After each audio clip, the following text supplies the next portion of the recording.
سورہ کہف مکمل پڑھنا سنت ہے یا پہلی 10 آیات؟ دیکھیں حدیث میں دونوں کی فضیلت ہے، پہلی 10 آیات کی بھی اور سورہ کہف کی بھی، تو یہ ایک پیکج ہوتا ہے، آپ سمجھ لیں کہ اصل تو یہ ہے کہ پوری سورہ کہف پڑھے، پوری نہیں پڑھ سکتے تو چلے ایک اللہ نے ایک اور پیکج ہمیں دیا ہے کہ پہلی 10 آیتیں پڑھ لیں۔ اس کی مثال ایسے ہے جیسے حدیث میں جو تسبیح کا حکم ہے 33 دفعہ سبحان اللہ، 33 دفعہ الحمدللہ، 34 دفعہ اللہ اکبر، یہ ہر نماز کے بعد ہے، لیکن حدیث میں 10 دفعہ بھی ہے کہ 10 دفعہ سبحان اللہ، 10 دفعہ الحمدللہ، 10 دفعہ اللہ اکبر، تو یہ ان لوگوں کے لیے پیکج ہے کہ بھائی جو 33 دفعہ نہیں پڑھ پا رہے تو چلو 10 دفعہ پڑھ لو۔ تو اس طرح اصل فضیلت تو یہی ہے کہ 33 دفعہ سبحان اللہ پڑھا جائے، 33 دفعہ الحمدللہ، 34 دفعہ اللہ اکبر، یہ نہیں ہو سکتی تو some thing is better than nothing, تو 10 دفعہ پڑھ لیا جائے۔ تو یہی سورہ کہف کا بھی ہے، اصل تو یہی ہے کہ پوری سورہ کہف پڑھی جائے، نہیں تو کم از کم پچھلی 10 آیات پڑھ لیں۔ جمعے کی نماز فرض ہے یا واجب؟ جمعے کی نماز فرض ہے یا واجب؟ میں نے کتاب میں اسے فرض پڑھا تھا، لیکن کئی لوگ اسے واجب بھی بتاتے ہیں، اس بارے میں تفصیل سے رہنمائی فرمائے صدام حسین راجستھان سے۔ دیکھیے جمعے کی نماز فرض ہے کیونکہ دلیل قطعی سے ثابت ہے، سورہ جمعہ میں قرآن مجید میں اللہ تعالیٰ کے ارشاد ہے اذا نودی للصلاۃ من یوم الجمعۃ فاسعوا الی ذکر اللہ، جب جمعے کے دن اللہ کی یاد کے لیے بلایا جائے تو اللہ کی یاد کی طرف دوڑو۔ تو یہ جو قرآن سے مضبوط دلیل ہے قطعی، تو جو قطعی دلیل سے جس چیز کا وجوب ثابت ہوتا ہے اس کو اصطلاح میں فرض کہا جاتا ہے، تو فرض ہے۔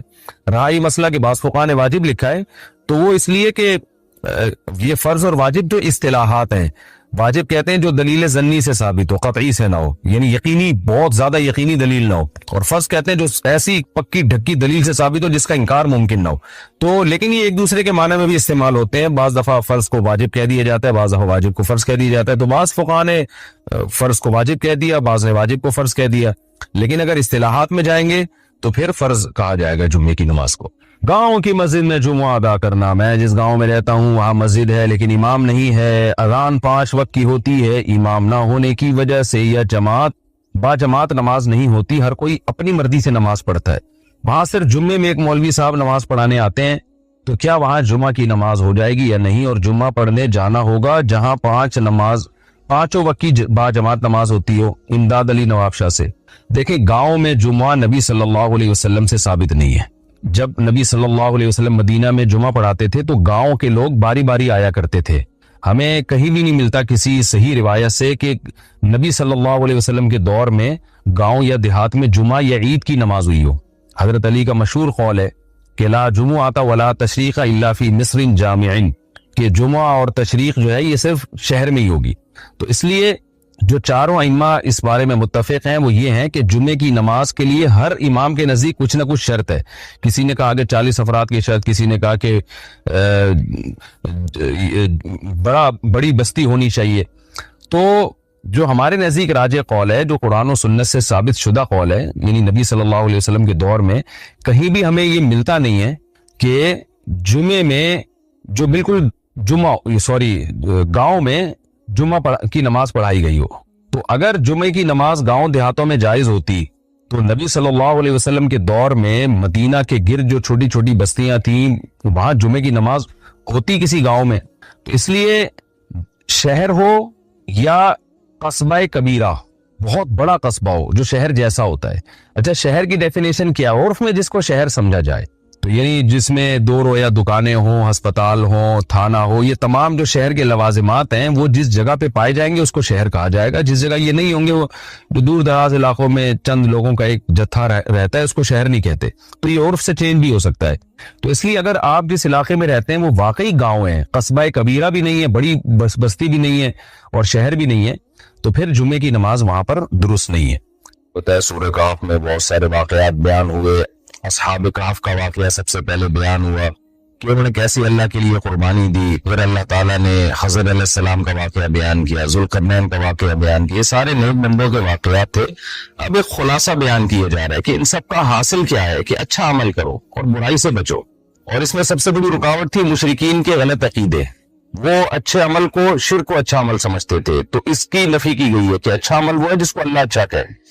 تو پورے رکوع میں یہی ہے کہ اگر ابھی بھی نہیں مانتے تو پھر آخرت میں تمہارے لیے جہنم کی آگ ہے، کیونکہ ان سب واقعات کا اور ان سب باتوں کا حاصل خلاصہ یہی ہے کہ عمل اچھا کرو، آخرت پر یقین کرو، توحید کا مذہب اختیار کرو اور نیک اعمال اختیار کرو، ورنہ تمہارے لیے جہنم کی آگ ہے۔ تو اللہ تعالیٰ فرماتے ہیں فَحَسِبَ الَّذِينَ كَفَرُوا أَن يَتَّخِذُوا عِبَادِي مِن دُونِي أَوْلِيَاءَ، کیا وہ لوگ جو کافر ہیں انہوں نے یہ گمان کر رکھا ہے کہ وہ ٹھہرا لے مجھے چھوڑ کر، میرے بندوں کو ٹھہرا لے مجھے چھوڑ کر اپنا دوست. یعنی اس تفصیل جو ہم نے سورہ کہف میں بیان کی ہے، اس کے بعد بھی یہ گمان کر رکھا ہے کہ یہ کوئی ٹھیک عمل ہوگا کہ ذوالقرنین کو فتح دینے والا اللہ، خضر علیہ السلام کے پاس موسیٰ علیہ السلام کو بھیجنے والے اللہ، پھر تکوینی امور خضر علیہ السلام کے ذریعے کیسے کیسے کام اللہ کر رہا ہے، پھر اصحاب کہف کو کیسے اللہ نے بچایا، اور اللہ نے اپنی کتنی قدرت اور نعمت و باغ والوں کا واقعہ اللہ نے بیان کیا کہ اللہ پر اعتماد نہیں کیا، توکل نہیں کیا، کیسے ان کا باغ ہلاک ہو گیا. تو ان سب باتوں کے بعد پھر یاجوج ماجوج کا اللہ نے بیان کیا. تو ان سب باتوں کے بعد بھی کیا تم یہ سمجھتے ہو کہ یہ کوئی مناسب کام ہے کہ تم میرے بندوں کو، یہ جو میرے غلام ہے ان کو معبود بنا لو؟ غلام کا بھی معبود ہو سکتا ہے، یعنی اولیاء یہاں دوست سے مراد ہے، ان کو معبود بنا لینا. اِنَّا اعْتَدْنَا جَهَنَّمَ لِلْكَافِرِينَ نُزُلًا، ایسے کافروں کے لیے تو ہم نے جہنم تیار کر کے رکھی ہے، نزولہ بطور مہمانی کے. یہ تحکم کہتے ہیں اس کو، یعنی اس کو مہمانی تو نہیں ہے حقیقت میں، لیکن جب آپ کسی کو بڑی شدید وعید سناتے ہیں تو آپ یہی کہتے ہیں کہ تو آ، میں تیرا اکرام کروں گا زہر کے ذریعے. تو وہاں اکرام کا لفظ مجازن استعمال کیا جاتا ہے، اور اس کو بیان کرنے کے لیے کہ یہ جیسے اکرام میں پورا اہتمام کیا جاتا ہے نا، تو تجھے مارنے کا بھی ہم نے پورا اہتمام کیا ہے. تو مجازن اس کو مہمان نوازی سے تعبیر کیا جاتا ہے، دعوت سے تعبیر کیا جاتا ہے. آگے اللہ فرماتے ہیں قُلْ هَلْ نُنَبِّئُكُم بِالْأَخْسَرِينَ أَعْمَالًا، کیا ہم تمہیں ان لوگوں کو نہ بتائیں جو خسارے کے اعتبار سے بہت بڑے خسارے والے ہیں. بہت بڑے خسارے والا اس لیے کہا کہ دو قسم کے لوگ خسارے میں ہوتے ہیں. ایک وہ جو برا عمل کریں اور اس کو برا سمجھ کے کریں، ان کو پتہ ہے کہ ہمیں سزا ملے گی اس کی، اور سزا ملتی ہے، اللہ تعالیٰ ہم سب کو محفوظ رکھے. دوسرا وہ لوگ ہیں جو برا عمل کر رہے ہیں لیکن یہ سمجھ کے کر رہے ہیں کہ یہ اچھا ہے، تو وہ امیدیں لگا کے بیٹھے ہوتے ہیں کہ اس کا ہمیں بہت فائدہ ہوگا. تو یہ زیادہ خسارے والے لوگ ہیں، کیونکہ ان کی تو امیدوں میں بالکل پانی پھر جائے گا. ان کے ساتھ تو وہ ہوگا جن کی ان کو توقع ہی نہیں تھی. ایک آدمی امتحان کی تیاری ہی نہیں کرتا، ایک طالب علم، ایک اسٹوڈنٹ تیاری ہی نہیں کرتا، اسے پتا ہے میں نے فیل ہونا ہے، لیکن ایک تیاری کر رہا ہے فزکس کی، حالانکہ پیپر جو ہے میتھ کا آنے والا ہے. تو جب اس کے سامنے پیپر آئے گا تو اس میں تو اتنی محنت کی ہوگی فزکس کے لیے، اور پتا چلا پیپر جو ہے وہ میتھ کا ہے جس کا آپ کو پتہ ہی نہیں تھا کہ تیاری نہیں کی، تو اس کا غم کتنا ہوگا. تو اللہ فرماتے ہیں آؤ ہم تمہیں بتاتے ہیں، کچھ لوگ دنیا میں ایسے ہیں جو اعمال کے لحاظ سے بڑے خسارے میں ہیں. یہ وہ لوگ ہیں الذین ضل سعیہم فی الحیات الدنیا، کی دنیا کی زندگی میں ہی ان کی کوشش ضائع کر دی ہم نے، یعنی آخرت تک پہنچنے نہیں دیا اس کوشش کو. وَهُمْ يَحْسَبُونَ أَنَّهُمْ يُحْسِنُونَ صُنْعًا، جبکہ وہ یہ سمجھ رہے ہیں کہ وہ بہت زیادہ اچھی کوششیں کر رہے ہیں اور خدا ان سے بہت خوش ہو رہا ہے اور ان کوششوں پہ ان کو بہت زیادہ اجر ملنے والا ہے. مشرک یہی کرتا ہے نا، بدعتی یہی کرتا ہے، کافر یہی کرتا ہے. وہ چند چیزوں کو ٹھیک کر کے سمجھتا ہے کہ میں ہمیشہ کے لیے کامیاب ہوں، حالانکہ وہ سب ضائع ہو رہی ہے، برباد ہو رہی ہے، کیونکہ توحید کے بغیر اور وہ اعمال جن کو اللہ اس کے رسول نے اچھا کہا ہو، تو اللہ رسول سے پوچھے بغیر اگر کوئی عمل آپ کرتے ہیں تو آپ کی نظر میں اچھا ہے، وہ اللہ کی نظر میں اچھا نہیں، وہ ضائع ہو رہا ہے. تو فرمایا کہ اولئک الذین کفروا بآیات ربہم، وہ لوگ ہیں جو اپنے رب کی آیات کا انکار کیا. تو جو اپنے رب کی آیات کا انکار کرتا ہے وہ عمل کتنا ہی اچھا کر رہا ہو، اس بیچارے کو یہ پتہ نہیں ہے کہ اس کا یہ عمل ضائع ہو رہا ہے، دنیا میں ختم ہو جائے گا. ولقائہ، اور یہ وہ لوگ ہیں جنہوں نے اپنے رب کی ملاقات کا انکار کیا.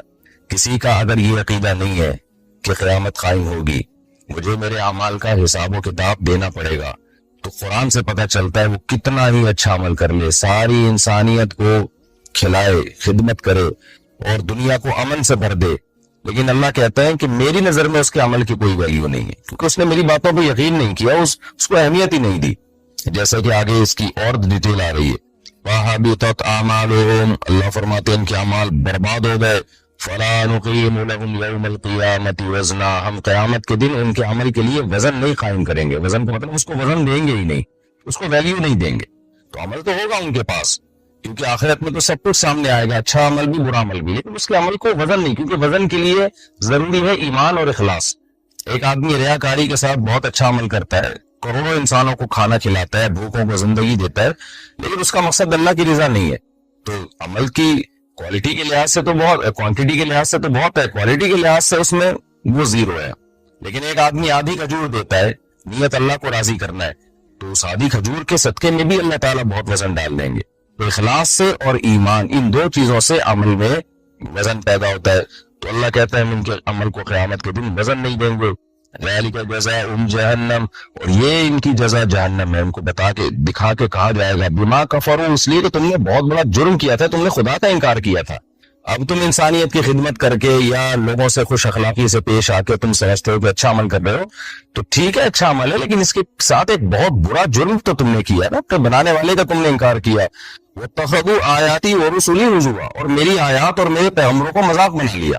مذاق کا مطلب سیریس نہیں لیا ان کو. ہزوا یہ سنجیدگی جو ہے نا، جب ہم کوئی کام سنجیدگی سے کرتے ہیں اس کے اپوزٹ ہے یہ کہ ہزو. تو ہزل بھی اسی معنی میں آتا ہے، اور ہزوا کا معنی میں ذرا توہین کا عنصر زیادہ ہے کہ سیریس نہیں لیا اور اس کو بالکل اگنور کیا، اس کی کوئی ویلیو ہی نہیں دی تم نے اس کو. تو استہزاء اسے کہتے ہیں. ہزوا استہزاء ایک ہی مفہوم ہے ان کا. تو آپ دیکھ لینا آج بڑے ایجوکیٹڈ پڑھے لکھے لوگ جو بڑی انسانیت کی خدمت کر رہے ہیں، ان کو جب کہا جائے اس کائنات کو کسی نے بنایا ہے، اس کے کیا حکام ہے، تو کہتے ہیں یار یہ مذہبی لوگوں کی باتیں ہیں، مذہب کے چکر میں نہیں پڑتے. تو آپ کیوں نہیں پڑھ رہے مذہب کے چکر میں؟ مذہب آپ کو بنانے والے کا انٹروڈکشن کروا رہا ہے، کریٹر کے بارے میں بتا رہا ہے کہ تم نے پانی کے قطرے سے پیدا کیا ہے، یہ ایسے تھوڑی ہو گیا خود بخود، اور یہ سارا نظام چل رہا ہے، تم لذتوں سے لطف اندوز ہو رہے ہو، یہ کسی نے کیا ہے تمہارے لیے. لیکن لبرل لوگوں کو کوئی توجہ ہی نہیں ہوتی. ان کی نظر میں دنیا کا سب سے بور ترین ٹاپک وہ مذہب ہے. ہر چیز میں دلچسپی لیں گے.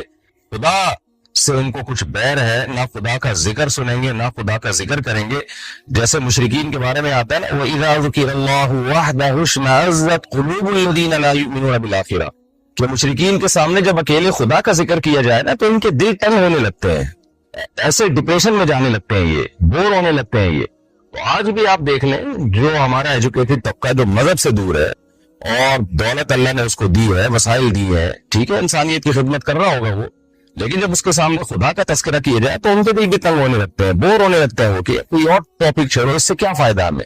تو یہی حال ہے. اللہ کہتے ہیں کہ انہوں نے میرے پیغمبروں کو اور میری آیات کو ایک مذاق بنا لیا تھا، اس کو سیریس نہیں لیا انہوں نے. یہ ان کا بہت بڑا جرم تھا. اس کے برعکس کچھ لوگ دوسرے تھے. قرآن کی عادت ہے جہاں برے لوگوں کا تذکرہ کرتا ہے وہاں اچھے لوگوں کا بھی تذکرہ کرتا ہے.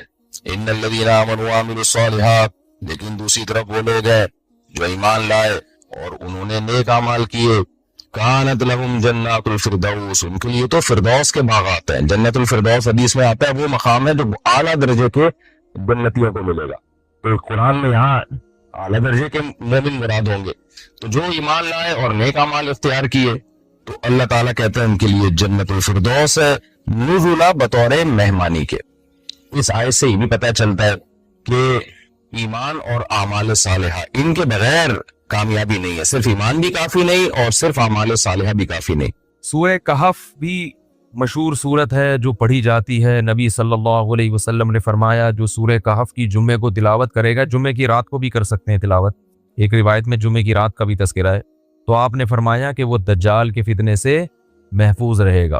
کہف عربی میں کہتے ہیں غار کو. اس میں 2 بلکہ 3 واقعات ہیں، 2 تو بڑے ہی دلچسپ ہیں. پچھلی قوموں میں چند نوجوان تھے جو ایمان لے کر آئے، جو کیا کیا انہوں نے، لیکن وہ جس ملک میں وہ رہتے تھے وہاں کا بادشاہ بڑا ظالم تھا، وہ ایمان والوں کو زندہ رہنے نہیں دیتا تھا. تو ان نوجوانوں نے مل کے یہ کہا کہ ہم یہاں رہ کر اپنے ایمان کی حفاظت نہیں کر سکتے، ایمان ظاہر کریں گے یہ ہمیں مار دیں گے، تو ہم اس ملک کو چھوڑ کر کہیں نکلتے ہیں. یہ بڑی قربانی ہوتی ہے اپنا ملک چھوڑ دینا اللہ کے لیے. ہمیں چھوڑنے کی ضرورت اس لیے نہیں ہے کہ ہم چھوڑ کے جائیں گے کہاں، یہ بڑا مسئلہ ہے نا. تو ہم یہیں رہ کے دین پر عمل کریں، اور الحمدللہ اللہ کا شکر ہے اتنا ہے کہ جو کرنا چاہے تو عمل کر سکتا ہے. تو انہوں نے کہا کہ اب ہم کیا کرتے ہیں، یہاں سے نکلتے ہیں. اب اللہ نے دیکھو ان کے ساتھ کیسی رحمت کا معاملہ کیا. اصل میں یہود و نصارہ اس واقعے کو جانتے تھے، تو وہ نبی کی نبوت کا امتحان لینے کے لیے انہوں نے نبی سے یہ واقعہ پوچھا کہ اصحاب کہف کا کیا واقعہ ہے. یہود و نصارہ تو جانتے تھے، ان کی آسمانی کتابوں میں بھی تھا، تاریخ سے بھی نقل ہوتا چلا آ رہا تھا نا، بڑا دلچسپ واقعہ تھا. تو یہ چیزیں تو پھر سینہ بسینہ نقل ہوتی ہیں، لیکن یہ واقعات مشہور تھے مدینہ میں جہاں یہود و نصارہ رہتے تھے. اہل مکہ کو ان چیزوں کا علم نہیں تھا.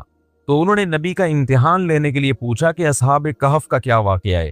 تو اس پر اللہ تعالیٰ نے سورہ کہف نازل کی اور بتایا انہم فدیۃ آمنوا بربہم، چند نوجوان تھے جو اپنے رب پر ایمان لائے. اکثر توبہ کی توفیق جوانی میں ملتی ہے، چاہے گناہوں سے توبہ کرنی ہو یا کفر سے توبہ کرنی ہو. میں نے بوڑھوں کو بہت کم دیکھا ہے اسلام قبول کرتے ہوئے، بلکہ دیکھا ہی نہیں. جتنے میں نے غیر مسلمان ہوتے ہوئے اپنی زندگی میں دیکھے ہیں وہ سب کیا ہوتے ہیں،